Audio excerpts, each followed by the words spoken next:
अब जो भक्ति की शक्ति है वो आपको डगमग नहीं होने देगी, यहां नहीं रहने देगी, जहाज में टके रहोगे तुम। एक भगत बता रहा था कि मैंने एक बार स्वप्न देखा जैसे मैं दादू जी के जहाज में बैठकर जा रहा हूं, क्योंकि हम असंख्य जन्म से भटक रहे हैं, महापुरुषों के संग कभी ना कभी हमने किया ही है। तो मैं जब जहाज हमारी गांव के ऊपर से जाने लगा, जहां मैं खेला कूदा करता था वो जंगल दिखाई दिया जहां मैं घूमा करता था। मैंने ऐसे कहा कि भाई यहाँ घूमना चाहिए, देख कितना अच्छा जगह मैं ऐसे घूमा। वो मन में आस्था रहेगी, वो पटक दिया नीचे आकर दही। और भगत कहने लगे जी एक भगत गिर गया, तो दादू जी कहते सुने भाई फिर देखेंगे, इसने जान दे, इसकी आस्था रहेगी यहाँ पर।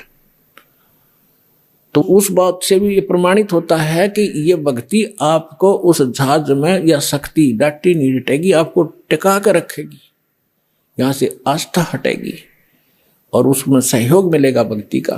नहीं तो जीव के बस का नहीं, यहाँ से मुंह हटा ले या कोई और क्रिया कर ले। भगवान की भक्ति की शक्ति आपके मन को ऐसा सचिर करेगी, आत्मा को, या मन के साथ नहीं डिगेगी, मन ही डिगा कर ले जाता है, या मन से भारी बन जाएगी। अब मन से हल्की बन गया,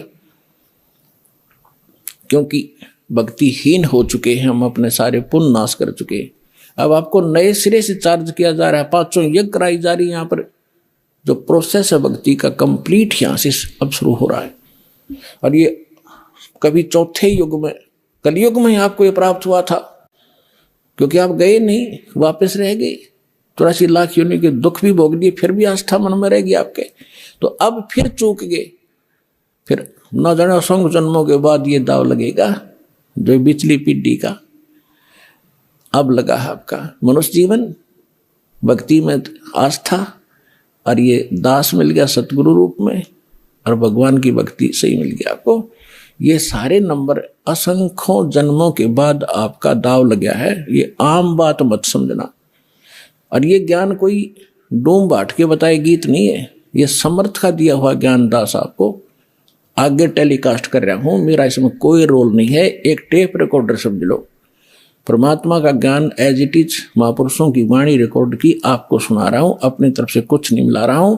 जैसी बुद्धि दास को परमात्मा ने अपने कुत्ते को दी है, तुम्हारे लिए भौंक रहा हूं और सच्चाई से परिचित करा रहा हूं, और तुम्हारा कल्याण हो जाएगा।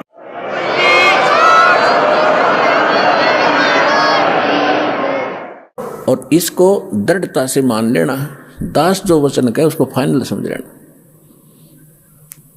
इसमें अग्रम अग्रम नहीं रखना, तभी आप सफल हो पाओगे। क्योंकि इस अग्रम अग्रम यानी शंका के नाश करने के लिए इतने प्रमाण दिए जाते हैं, इतने महापुरुषों के उदाहरण दिए जाते हैं, उनकी गवाही आपके रूबरू की जाती है, क्योंकि हम अज्ञान में सने पड़े हैं और भक्तिहीन हो गए, जल्दी से सेट नहीं हो पाती है भक्ति। तो इसलिए आपको सत्संग में बुलाया जाता है। सत्संग में आने से बहुत से पुण्य आपको प्राप्त होते हैं, आपको पता नहीं।